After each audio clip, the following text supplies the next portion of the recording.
ఇప్పుడు మీ అందరికీ ఒక ప్రశ్న, రామాయణంలో రామబాణం ఉందా?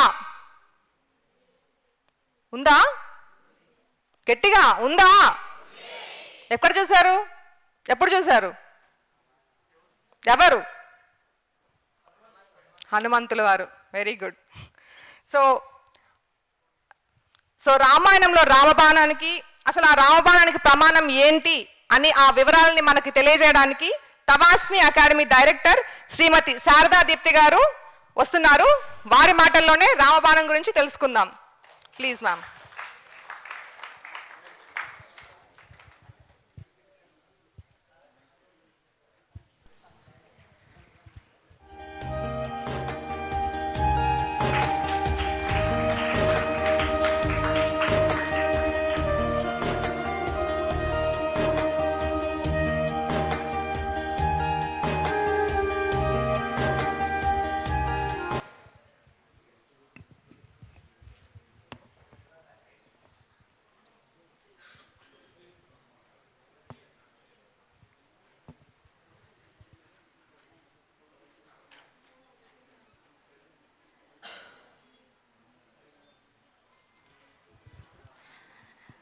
ఓం అస్మద్గురుభ్యో నమః.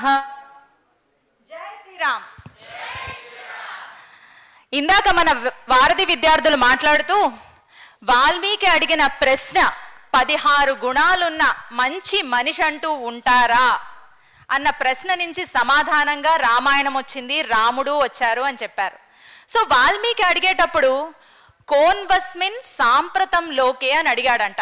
అంటే 16 గుణాలున్న మంచి మనిషి ఉండొచ్చు, పాస్ట్లో ఎప్పుడో లేకపోతే ఫ్యూచర్లో ఎప్పుడో నాకు చెప్పద్దయ్యా, ఇప్పుడు నేను చూడగలిగే విధంగా ఎవరైనా ఉంటే చెప్పు అని అడిగితే అప్పుడు నారదుల వారు రాముణ్ణి చూపించారంట. అలా రాముణ్ణి చూపించినప్పుడు మనం అదంతా చదివినప్పుడు రాముడు పాజిబులా, రాముడి గుణాలు అలవర్చుకోవడం సాధ్యమేనా, ఇలాంటి ఎన్నో డౌట్స్ మనకు వస్తాయి. వచ్చాయా? వచ్చినప్పుడు ఈ 2 రోజుల నుంచి ఈ రోజు మాట్లాడిన విద్యార్థులు రాముడి గుణాలు అలవర్చుకోవడం సుసాధ్యమే అని తేల్చి చెప్పేలేదా? సో అంత ఈజీగా చక్కగా మనకి ఈ 3 రోజులు పిల్లలు వివరించారు. సో రాముడి గుణాలు పాజిబుల్ అని మనకి తెలుస్తోంది. మరి ఇప్పుడు మనం కూర్చుంది ఎక్కడ? రామనారాయణంలో. రామనారాయణం ఏ షేప్లో ఉంది? బాణం ఆకారంలో, ధనుస్సు ఆకారంలో. సో ఇలాంటి రామ బాణాన్ని ఎక్కడైనా విన్నారా, చూసారా? ఓకే. రాముడు పాజిబుల్, రామ బాణం పాజిబులా కాదా అని చెప్పేసి మాకు ఆలోచన వచ్చింది. అందుకని శాస్త్రాలలో, మహాభారతంలో, రామాయణంలో వెతకడం మొదలుపెట్టాం. చాలా అస్త్రాలు కనిపించాయి. ఆగ్నేయాస్త్రం, వాయవ్యాస్త్రం, మానవాస్త్రం, ఇలా ఎన్నో అస్త్రాలు. కానీ నారాయణాస్త్రం కూడా కనిపించింది, కానీ రామాస్త్రం మాకు ఎక్కడా కనిపించలేదు. సో ఎక్కడ ఉంది రామాస్త్రం అని వెతకడం మొదలుపెట్టాం. సో రామాయణంలో బాలకాండలో విశ్వామిత్రుల వారు రామలక్ష్మణులు కూర్చోబెట్టి, నాయనా మీకు ధనుర్వేదం మొత్తం అంతా వివరిస్తాను అని చెప్పేసి అస్త్రాలు, శస్త్రాలు, ఉపసంహారాస్త్రాలు అన్ని చక్కగా చెప్పారంట ఆయనకి. అందులో అస్త్రాలు, శస్త్రాలు అంటే 2 టైప్స్ ఉంటాయంట. అస్త్రం అంటే ఇక్కడ మనం ఏదో కోడ్ రాసి ఒక ఎంటర్ కొట్టగానే ఎక్కడో ఏదో జరగడం, దీన్ని ఏమంటాం మనం? మిజైల్ కదా. సో మిజైల్ ఈజ్ అస్త్రం. అలా కాకుండా మనం కత్తితోనూ, గద, శూలం ఇలాంటి హ్యాండ్ వెపన్స్ అంటాం కదా, ఈ వెపన్స్తో స్కిల్డ్గా ఫైట్ చేస్తుంటారు కదా, వీటిని ఫిజికల్ వెపన్స్ అంటాం. అంటే అస్త్రంలో మోర్ ఆఫ్ ఇంటలెక్చువల్ పవర్ కనిపిస్తుంది, శస్త్రంలో మోర్ ఆఫ్ ఫిజికల్ స్కిల్ కనిపిస్తుంది. రెండింట్లోనూ 2 ఉంటాయి, బట్ మోర్ ఎక్కువగా కనిపించే దాన్ని బట్టి విభజన జరిగింది. సో ఇలా అస్త్రము, శస్త్రము 2 ఉంటాయి. సో అందులో విశ్వామిత్రుల వారు రాముడికి చెప్పడంలో ఎన్నో అస్త్రాలు ఇచ్చారు. ఆగ్నేయాస్త్రం ఇందాక మనం చెప్పుకున్నాం కదా, ఆ అస్త్రాలలో నారాయణాస్త్రం కూడా కనిపించింది, కానీ మాకు రామాస్త్రం కనిపించలేదు. మరి ఏంటి రామబాణం తిరుగులేనిది అని అంటూ ఉంటారు. ఏంటి రామబాణం? అది అస్త్రమా, శస్త్రమా, లేకపోతే అంతకు మించా, లేకపోతే అది ఇంకేదైనా వెరైటీదా అని మా రీసెర్చ్ స్టార్ట్ చేసాం. అందులో మాకు ఎదురైంది కాకాసుర వృత్తాంతం. సో రాముడు సీతమ్మ ఒడిలో చక్కగా సుఖసుప్త అంటే సంతోషంగా ఆనందంగా అమ్మ ఒడిలో నిద్రపోతున్నాడట. నిద్రపోతుంటే కాకాసురుడు ఒక కాకి అసుర వేషంలో వచ్చి సీతమ్మ గుండెల్ని చీల్స్తాడు. ఆ గుండెల్ని చీల్చగానే ఆ రక్తపు బొట్లు ఆ పాపం ఒడిలో పడుకున్న రాముడి మీద పడ్డాయంట.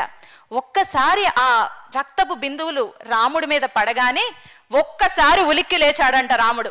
లేచి సీతమ్మని చూడగానే ఆ రక్తం అలా కారుతుండగా కహ్క్రీడతి సరోషేణ పంచవక్త్రేణ భోగిన, ఎవడ్రా 5 తలల పావుతో ఆడుకుంటుంది అని అక్కడున్న గడ్డిపోచన తీసుకుని బ్రహ్మాస్త్రంగా మార్చి ఆ కాకాసురుడు వెంట వేశాడట.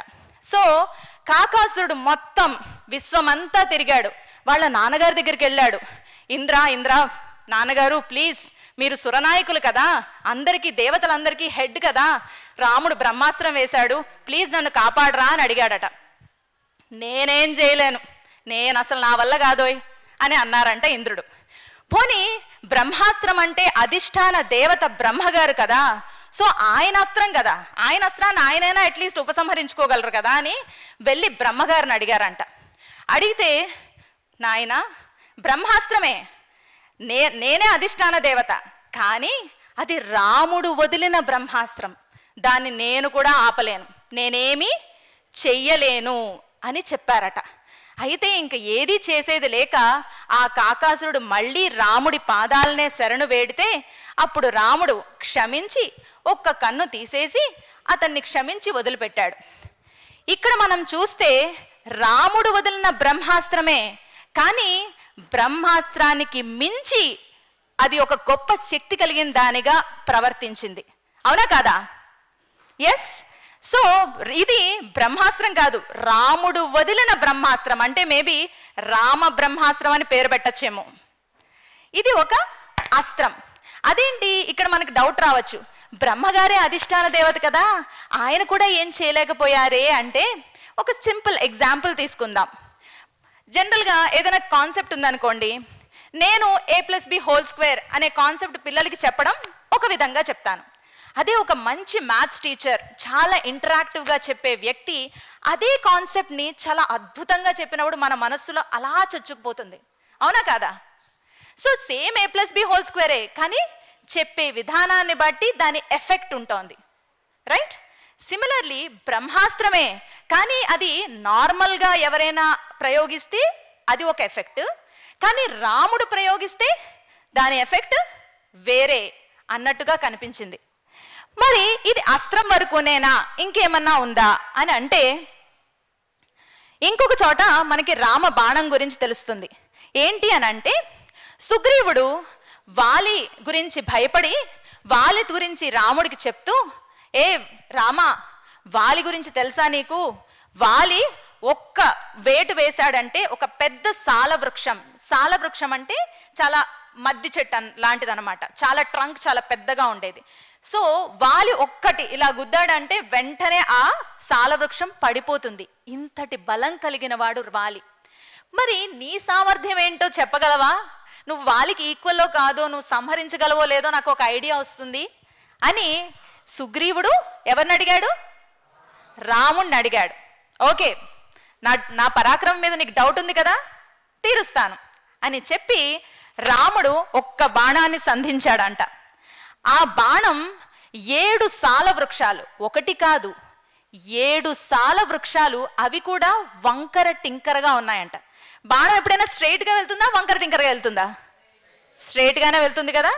కానీ రాముడు వదిలిన బాణం ఆ వంకర టింకరగా ఉన్న సాల వృక్షాలని కూడా కొట్టి ఆ పక్కనే ఉన్న ఒక పెద్ద పర్వతంలో ఒక రంధ్రాన్ని చేసుకుని చొచ్చుకుని పోయి ఆ రంధ్రం చేసుకుని లోపల వరకు వెళ్ళిపోయి భూగర్భంలోకి వెళ్ళి అక్కడ వాటర్లో క్లీన్ చేసేసుకుని మళ్ళీ రాముడి అమ్ముల పొదిలో చేరిపోయిందంట.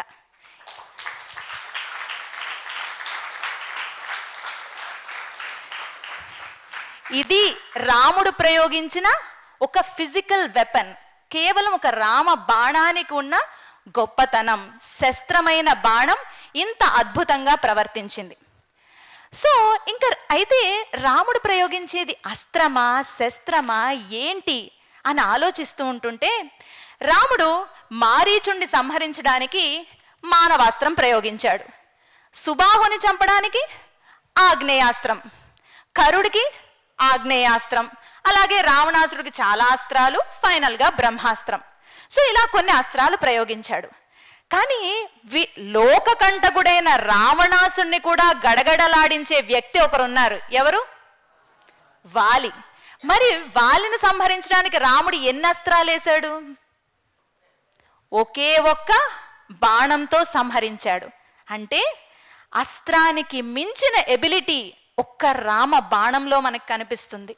సో అస్త్రాలతో రావణాసుడు మిగతా వారంతా సంహరింపబడిన ఆ అస్త్రానికి మించిన పవర్ వాలిని ఒకే ఒక్క బాణంతో కొట్టడంలో రామ బాణం యొక్క గొప్పతనం తెలుస్తుంది మనకి. ఇది రాముడంటే. రాముడంటే బ్రాండ్. మనం బ్రాండ్లు వేసుకోవాలి, బట్ రాముడు ఏదైనా చేస్తే అదే బ్రాండ్ అవుతుంది.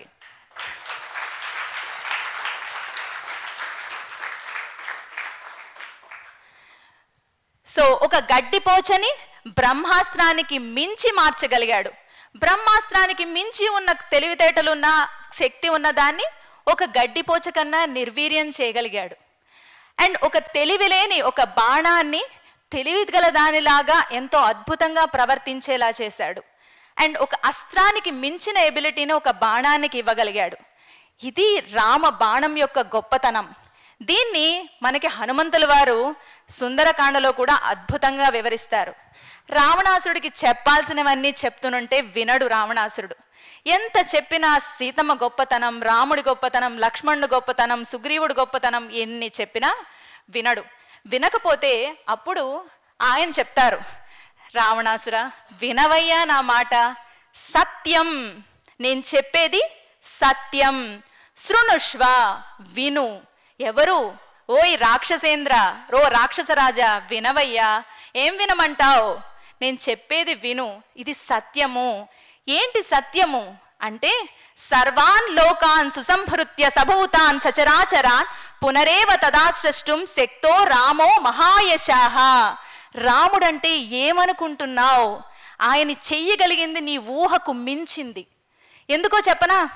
జనరల్గా లయం తర్వాత పునఃసృష్టి చేసేది ఎవరు? బ్రహ్మగారు కదా. సో బ్రహ్మగారి సృష్టి చేస్తే ఒకలా ఉంటుంది, అదే రాముడు సృష్టి చేస్తే వేరే విధంగా ఉంటుంది. తెలుసా నీకు ఎలాగో? ఓకే చెప్పు అంటే, ఒక సింపుల్ ఎగ్జాంపుల్ మనం మాట్లాడుకోవాలంటే, సపోజ్ మన మొబైల్ ఫోన్ తీసుకుని ఒక వాట్సాప్ మెసేజ్ ఎవరో మన ఫ్రెండ్కి సీక్రెట్గా మనం మెసేజ్ చేద్దాం అనుకుంటున్నాం. ఆ ఫ్రెండ్ నేమ్ తీసి మెసేజ్ కొడుతున్నాం, సడన్గా ఫోన్ రీస్టార్ట్ అయిపోయింది. అప్పుడు రీస్టార్ట్ అయితే ఏం చేయాలి మనం? మళ్ళీ వాట్సాప్ ఓపెన్ చేసి మళ్ళీ ఆ ఫ్రెండ్ నేమ్ వెతుక్కుని మనం ఏం టైప్ చేశామా అని గుర్తు చేసుకుని మళ్ళీ అది టైప్ చేయాలి. ఇంతేనా? ఇంతే కదా. కానీ అదే రాముడైతే, రాముడు రీస్టార్టింగ్ ఎలా ఉంటుందో తెలుసా? ఆయన రీస్టార్ట్ చేస్తే మనం ఎవరికి ఏ ఫ్రెండ్కి మెసేజ్ చేయాలనుకుంటున్నాం, ఇప్పటి వరకు ఎంత మెసేజ్ చేశాము, ఇంకా ఏ మెసేజ్ చేయబోతున్నాము అన్నీ కూడా అక్కడ వచ్చేస్తాయి. ఇది రాముడు అంటే.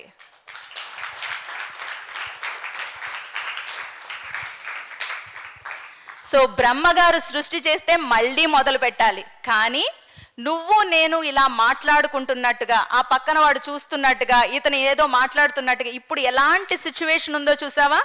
అలాగా సకల విశ్వాన్ని సేమ్ సిచ్యువేషన్కి తీసుకురాగలిగేవాడు రాముడు. ఇది రాముడి యొక్క గొప్పతనం, అర్థం చేసుకో అని హనుమంతుల వారు రావణాసుడికి హితబోధ చేస్తారు. ఇంకా వినడు రావణాసుడు. అప్పుడు ఇంకొక మాట అంటారు. ఏమని అంటే, బ్రహ్మ స్వయంభుశ్చతురాననోవా రుద్రస్త్రినేత్రస్త్రిపురాంతకోవా ఇంద్రో మహేంద్రశ్చ సురనాయకోవా త్రాతుం న శక్తా యుధి రామవధ్యం. అంటే రాముడు చంపాలి, సంహరించాలి అని ఒక్కసారి డిసైడ్ చేసుకున్నాడో ఎవ్వరూ దాన్ని ఆపలేదు. అది రామ సంకల్పం. రామ సంకల్పానికి తిరుగులేదు. స్వయంభువు చతుర్ముఖ బ్రహ్మ మీ తాతగారు, ఆయన సేవ్ చేస్తారో అని అనుకుంటావేమో, సేవ్ చేయలేరు. పోని రుద్ర త్రినేత్ర త్రిపురాంతకోవా, త్రిపురాంతక సంహారం చేసిన నువ్వు రోజు నిత్యం పూజించే శివుడు నీకు హెల్ప్ చేస్తాడని అనుకుంటావేమో, ఆయన ఏం చేయలేడు. నేను దేవతలందరినీ గెలిచాను హనుమా, సో దేవతల హెడ్ ఇంద్రుడు నా ఫ్రెండే, ఆయన నాకు హెల్ప్ చేస్తాడు, ఆయన హెల్ప్ చేస్తే నేను రాముని విన్ అయిపోతాను అని అనుకుంటున్నావేమో, ఎవ్వరు ఏం చేయలేరు. నత్రాతుం, ఎవ్వరు నిన్ను కాపాడలేరు. ఒక్కసారి రాముడు డిసైడ్ అయ్యాడంటే, అంటే రాముడు డిసైడ్ అయితే వార్ వన్ సైడ్.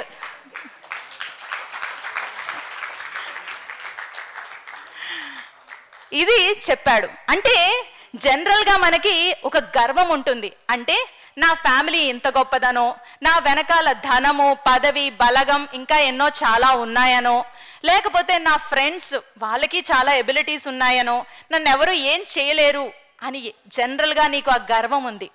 అందుకనే హనుమంతుల వారు చెప్పేటప్పుడు నీ ఫ్యామిలీ, మీ తాతగారు గొప్పవారు కానీ ఏమీ చేయలేరు.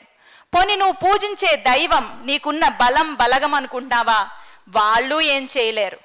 పోనీ సురనాయకులు అంటే మహేంద్రుడు, వీళ్ళందరూ కూడా నీ ఫ్రెండ్స్, రిలేటివ్స్, వాళ్ళైనా ఏమైనా హెల్ప్ చేయగలరు అనుకుంటారేమో, వాళ్ళు ఏమీ చేయలేరు రాముడు డిసైడ్ అయితే అని చక్కగా సుస్పష్టంగా హనుమంతుల వారు రాముడి ఎబిలిటీ గురించి, రామ సంకల్పం గురించి అద్భుతంగా వివరించారు. ఇది రామబాణం యొక్క గొప్పతనం. మరి ఈ రామబాణం ఏంటి అని అంటే, రామ సంకల్పమే రామబాణం, అవునా కదా? ఆయన ఏది అనుకుంటే అది గడ్డిపోచ కావచ్చు, ఏదేదైనా కావచ్చు, దేన్నైనా దేనిలాగైనా మార్చగలరు. ఎంతో శక్తి ఉన్నదన్న దాన్ని నిర్వీర్యము చేయగలగరు. ఇది రాముడి యొక్క గొప్పతనం. సో ఈ రామబాణానికి 4 లక్షణాలు ఉంటాయంట. అదే హనుమంతుల వారు గుర్తు చేసుకుని, అది అస్త్రము శస్త్రము ఇవన్నీ నాకు తెలియదయ్యా, నేను ఎలా వెళ్ళాలనుకుంటున్నాను సీతాన్వేషంలో అంటే, యథా రాఘవ నిర్ముక్త శరః శ్వసన విక్రమ గచ్చేత్ తద్వద్ గమిష్యామి లంకాం రావణ పాలితాం. సీతాన్వేషంలో నేను ఎలా వెళ్ళాలనుకుంటున్నాను? శరహ, ఒక బాణంలా వెళ్ళాలనుకుంటున్నాను. లేదండి అస్త్రానికి ఎక్కువ ఎబిలిటీ, అస్త్రహ అని అనాలి, అవసరం లేదు. రాముడు బాణమైనా అస్త్రమైనా ఏదైనా అది చేయాల్సిన పనిని అద్భుతంగా చేసే తిరిగి వస్తుంది. సో నేను శరహ అంటానని చెప్పేసి చక్కగా రాముడి బాణంలా వెళ్తాను అని చెప్పేసి హనుమంతుల వారు చెప్పారు. ఈ రామ బాణానికి 4 లక్షణాలు ఉంటాయట.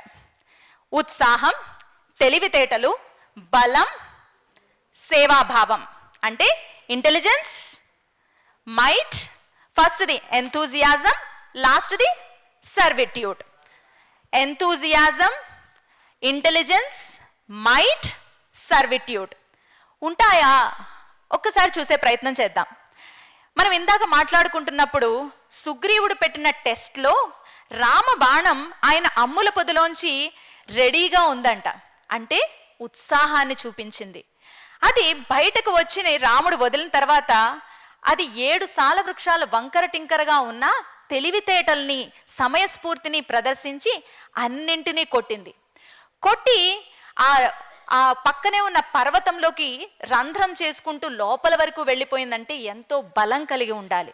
సో ఆ బలాన్ని చూపించింది. తిరిగి మళ్ళీ రాముడి అమ్ముల పొదిలోకి చేరిపోయింది. సేవాభావం, సేవా తత్పరత, మళ్ళీ ready for the next task అన్నట్టుగా ఈ 4 లక్షణాలని కూడా చక్కగా చూపించింది. ఇదే మనకి హనుమంతుడు, ఇందాక అన్నాం కదా రామబాణాన్ని చూసారా అంటే మీరందరూ ఏమన్నారు? హనుమంతుల వారు అన్నారు కదా. హనుమంతుల వారిలో ఈ 4 లక్షణాలు ఎలా ఉన్నాయో చూద్దాం.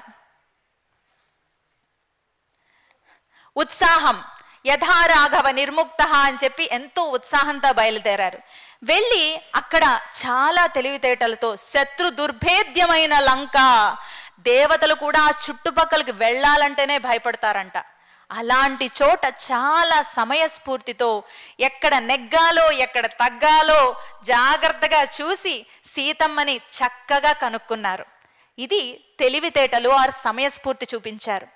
తీరా చూపించాక రావణుడి బలమేంటి బలగమేంటి తెలుసుకోవడం కోసం అశోకవనాన్ని ధ్వంసం చేశారు.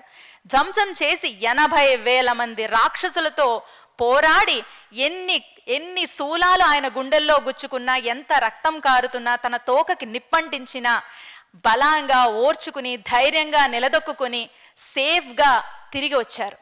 తీరా తిరిగి వచ్చాక, అమ్మా రామా నేను చాలా టాస్కులు చేసేసానయ్యా, ఇంకా రెస్ట్ తీసుకుంటాను, 1 month లీవ్ అన్నారా? లేదు, ready for the next task అన్నారు. సో ఉత్సాహం, ఇంటెలిజెన్స్, మైట్, సర్విట్యూడ్ చక్కగా మనకి హనుమంతుల వారిలో కనిపిస్తుంది.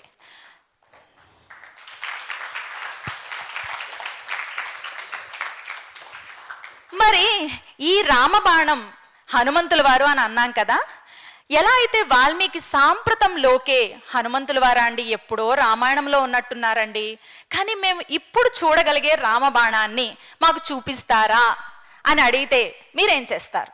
మీరు రామబాణాన్ని చూసారా? చూపించగలరా? పోనీ నాకు రామనారాయణమేనా? ఓకే, చూద్దాం ఎవరా రామబాణాలో రామబాణం ఏంటో. ధర్మ చలమాజీ గారు. ఈయన రామబాణం కాదంటారా? 108 మహా సామ్రాజ్య పట్టాభిషేకాలు గావించడం ఒక సామాన్య ప్రక్రియ.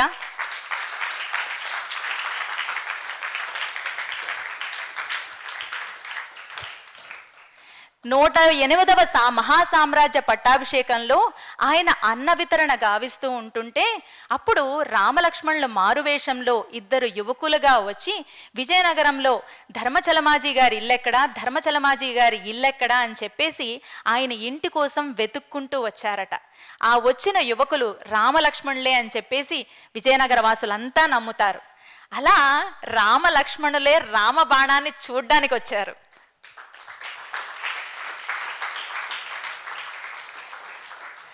ఆయన సేవా తత్పరత చూద్దాం మనం.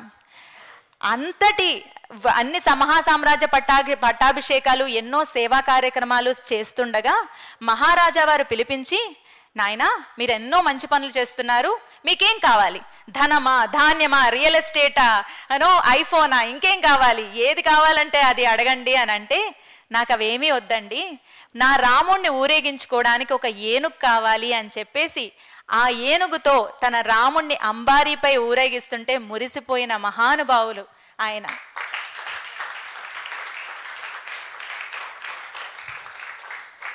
సో ఆయన రామబాణమేనా? Yes yes. ఓకే, చిన్నప్పుడు మనం సినిమాలు చూసాం కదండి. పాత సినిమాలు చూసారా మీరందరూ? పాత సినిమాల్లో ఒక బాణం వేయగానే ఏమవుతుంది? డైరెక్ట్గా వెళ్ళిపోతుందా? ఆ బాణం 3 ఎఫెక్ట్, 4 ఎఫెక్ట్, 5 ఎఫెక్ట్, 6 ఎఫెక్ట్ అని చూసారా? చూసాం కదా. ఒక బాణం 2 బాణాలుగా అవుతుంది, 2 బాణాలు 3 బాణాలు, 3 బాణాలు 4 బాణాలు అవడం చూడలేదా? చూసారు కదా. అలా ఈ బాణం మరిన్ని బాణాలుగా అయిందా? అయింది. ఆ బాణమే మరో రామబాణమే నారాయణం నరసింహమూర్తి గారు.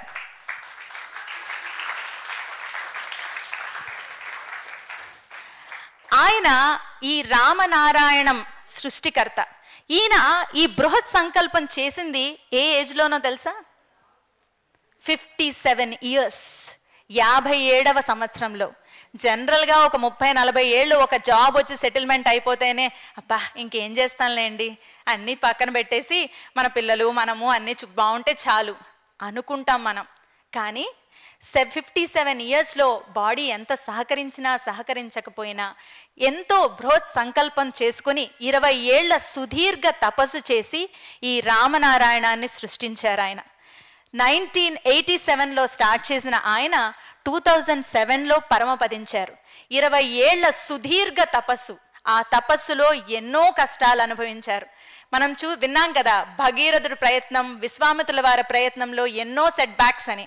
అలాంటి ఎన్నో set backs, land allotment cancellation అని చెప్పేసి, ఇంత ధనుస్సు ఆకారంలో ఇలా కట్టడం కుదరదు అని చెప్పేసి, అలా నేమ్ ఇట్, ప్రతీది కూడా అడ్డుగా ఒక అవరోధంగా వారికి వచ్చిన, లేదు అదొక అవకాశంగా మార్చుకుంటాను. నా రాముడున్న ప్రదేశంలో ఈ 15 ఎకరాల క్యాంపస్లో కన్స్ట్రక్షన్ జరుగుతుంటుంటే ఏ రోజు ఆయన చెప్పులు వేసుకుని నడవలేదట.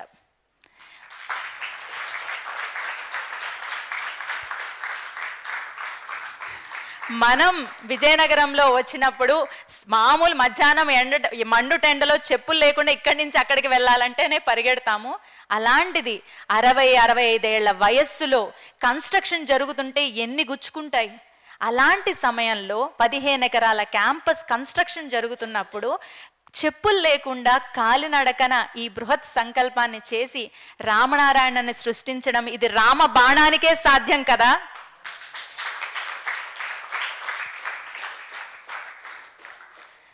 ఇక్కడ 2 బాణాలు, పోనీ తర్వాత అక్కడితో ఆగిందా రామబాణం అంటే కాదట. అక్కడి నుంచి మరో రామబాణాలు బయటకు వచ్చాయి. అది నెక్స్ట్ జనరేషన్. నరసింహమూర్తి గారి కుమారులు కుమార్తెలు 8 బాణాలుగా అయ్యాయంట. వాళ్ళు 2007లో నరసింహమూర్తి గారు పరమపదించిన, అరే ఇంత కన్స్ట్రక్షన్ మధ్యలో ఆగిపోయింది. అప్పుడు మీరు ప్రీవియస్గా చూస్తున్నట్టు ఆ కన్స్ట్రక్షన్ 2nd ఫ్లోర్లో ఇలా ఆగిపోయిందండి వారు పరమపదించినప్పుడు. So still not completed. So ఆ టైంలో మనకి ఎవరికైనా ఏమనిపిస్తుంది, అమ్మో పెద్ద సంకల్పం నాన్నగారు చేశారు, మన వల్ల కాదులేండి, ఏదైనా రియల్ ఎస్టేట్ చేసేసుకోవచ్చు, ఇంత పెద్ద స్థలము ఇంత కన్స్ట్రక్షన్ మన వల్ల కాదు అని అనుకుంటాం మనమైతే.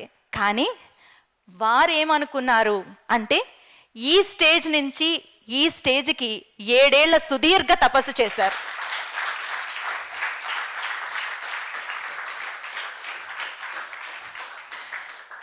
ఎలా అయితే లేక మనకు ఒక పిల్లాడు పుడితే ఆ పిల్లాడు ప్రతి కోరిక తీర్చడం మన బాధ్యత అనుకుని వాడు ఆటో వాడు ఏ టాయ్ అడిగితే ఆ టాయ్ ఒక లిస్ట్ రాసుకుని, వీడికి టాయ్ కొన్నాను, వీడికి పుస్తకం కొన్నాను, వీడికి ల్యాప్టాప్ కొన్నాను అని మనం టిక్ పెట్టుకుంటామో, అలాగా మా నాన్నగారు ఇక్కడ విష్ణువాలయం ఉండాలనుకున్నారు, అక్కడ రామాలయం ఉండాలనుకున్నారు, ఇక్కడ 72 ఘట్టాలు ఉండాలనుకున్నారు, అక్కడ వేద పాఠశాల ఉండాలనుకున్నారు, ఇక్కడ ఆ బయట ఆ స్టెప్స్ ఉండాలనుకున్నారు, ఇది ఈ కన్స్ట్రక్షన్లోనే జరగాలనుకున్నారు అని అన్నింటినీ ఒక లిస్ట్గా చేసుకుని ప్రతీదీ టిక్ మార్క్ పెట్టుకుని వారి సంకల్పంలో ప్రతీదీ ఉండేలా చేశారు ఈ రామబాణాలు.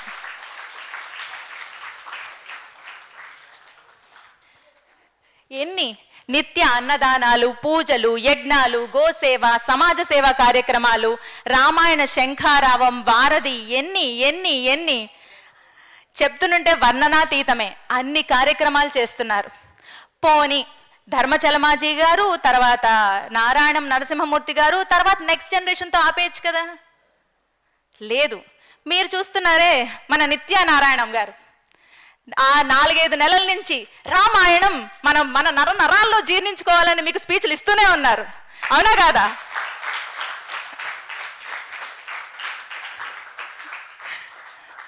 పోనీ ఆ జనరేషన్తో ఆగిపోయిందా అంటే, ఇందాక మనం మాట్లాడింది మన ముందు, she is the youngest participant in our conclave, Veda Perla. That is the 5th generation. So 5th generation రామబాణాలను చూసామా మనం?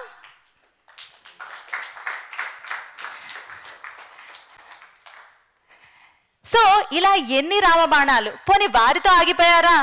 వారిదిలో పాల్గొన్న శ్రీరామాయణ శంఖారావం, రామనారాయణం విచ్చేసిన ప్రతి ఒక్కరిని ఒక రామబాణంగా తయారు చేస్తున్నారా లేదా? అందరినీ తయారు చేస్తున్నారు. బాగుందండి రామబాణం అని చెప్తున్నారు, నిజంగానే ఇది రాముడి సంకల్పమే అంటారా? డౌట్ వస్తుంది కదా. ఒక్కసారి కొన్ని నెంబర్స్ చూద్దాం. ఓకే, మనం ఇందాక మాట్లాడుకున్నాం కదా చలమాజీ గారు, ఆయన ఎన్నవ మహాసామ్రాజ్య పట్టాభిషేకంలో రామలక్ష్మణులు వచ్చారు? 108. 1 + 0 + 8 9.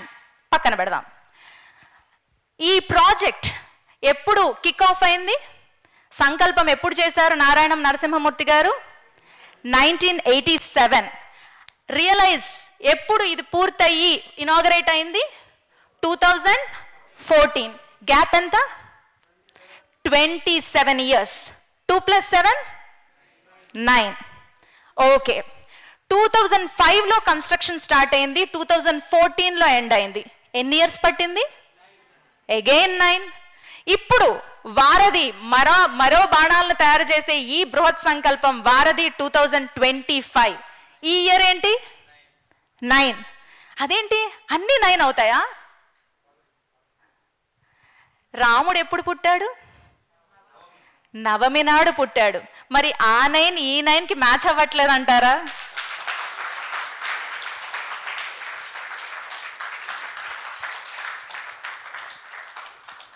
ఓకే, బాగుందండి. నెంబర్స్ చాలా చక్కగా చెప్పారు. ఇంకేమైనా కనెక్ట్ చేసుకోవచ్చా? జనరల్గా మీ పిల్లల్ని ధనుస్సు ఆకారం గీయమంటే ఎలా గీస్తారండి? ఇలా ఒక ధనుస్సు పెట్టి ఒక స్ట్రింగ్ వేస్తారు. ఎవరైనా స్ట్రింగ్ లాగినట్టు వేస్తారా? ఎవ్వరు వేరు, అవునా కదా? కానీ నారాయణం నరసింహమూర్తి గారు సంకల్పించేటప్పుడే అది సంధిస్తున్న బాణంగా వేశారు. సో సంధిస్తున్న బాణమే ఎందుకు? పోని సంధిస్తున్న ధనస్సులాగా లాగి పెట్టచ్చు కదా, బాణం కూడా ఎందుకు యాడ్ చేయాలి? పోని రామాయణాన్ని ఇంకెక్కడైనా అంటే స్ట్రింగ్లోనో బాణంలోనో ఎక్కడో పెట్టచ్చు కదా. కరెక్ట్గా ధనుస్సు ఆ ఆకారంలో, ధనుస్సు ఆకారంలోనే రామాయణం 72 ఘట్టాలే ఎందుకు రావాలి? పోని బాణం పెట్టారు. బాణం చివరిలో ఎందుకు హనుమంతుల వారే ఉండాలి? ఏంటండి? రామ బాణం హనుమంతుల వారు కదా. సో ఇక్కడికి వచ్చే ప్రతి ఒక్కరూ రామ బాణంలో తయారవ్వాలి. మా దగ్గరికి చాలా మంది వచ్చి అంటూ ఉంటారు రామనారాయణం ఒక అద్భుతం అండి అని. అండ్ మాకు నిత్య కూడా అందరితోనూ కూర్చొని చెప్తూ ఉంటారు ఏంటంటే రామనారాయణం టెంపుల్ కట్టారు, చాలా మహోద్యమం చేశారని శ్రీనివాస్ గారు అందరితోనూ అంటే వారు ఒక్కడే మాట అంటారు, రామనారాయణం కేవలం ఒక దేవాలయం కాదు, కేవలం దేవాలయం మాత్రమే కాదు, రామాయణ ప్రచార మహోద్యమం చేసే ప్రాంగణం. అవునా కాదా? రామాయణ ప్రచారం నిరంతరం నిర్విరామంగా కొనసాగుతూ యజ్ఞం చేస్తున్న ఒక యాగశాల. సో ఇది రామనారాయణం ఇస్ ఎ క్యాంపస్, ప్రాంగణం, ఒక యాగశాల. ఇక్కడ నిరంతరం ఒక యజ్ఞం జరుగుతోంది. ఆ యజ్ఞం ఏంటి అని అంటే రామాయణ ప్రచార యజ్ఞం. ఇక్కడికి వచ్చే వాళ్ళు అది రామనారాయణాని కుటుంబ సభ్యులు కావచ్చు, రామనారాయణంతో అసోసియేట్ అయిన వాళ్ళు కావచ్చు, VRC Valmiki research centre, Ramayana Shankharamam, Varadhi, మనందరం కూడా ఒక్కొక్కళ్ళు ఒక రామ బాణాలే కదా, కాదంటారా? అండ్ ఇంకొకటి చూసారంటే నిన్న శ్యామ్ సుందర్ గారు మాట్లాడుతూ రాముడు జనరల్గా మనం బాణం వేస్తే ఇలా వేస్తాం, రైట్? కానీ రాముడు ఖరదూషణ త్రిశిరసుల్లో యుద్ధం చేసేటప్పుడు మండలీకృత కార్ముక అని వృత్తాకారంలో ధనుస్సుని మడిచాడట. అదేంటండి సర్కిల్లో ఎలా పెట్టగలడు అని అంటే ఆ బాణం ఇలా వేయకుండా ఇలా వేసి సర్కిల్గా అలా కొట్టాడట, ఇలా వదిలి అన్ని యాంగిల్స్ లోనూ కొట్టాడట. సో మండలీకృత కార్ముక అని ఒకేసారి 1000 బాణాలను సంధించాలంటే అలా మండలీకృత కార్ముకహాలనే చేయగలం. అలా రామనారాయణం మండలీకృత కార్ముకహాలాగా ఉన్న రాముడి కోదండం కాదంటారా? ఆ కోదండం నుంచి వెలువడే ప్రతి బాణము కూడా ధర్మ స్థాపనలో నిరంతరం నిమగ్నమయ్యే ఉంటుంది అని చెప్తూ సెలవు తీసుకుంటున్నాను. సారీ, సెలవు తీసుకునే అనే మాట రామబాణానికి సూట్ అవుతుంది అనుకుంటాను. 24/7 365 డ్యూస్ ఆన్ డ్యూటీ శ్రీరామ్. జై శ్రీరామ్.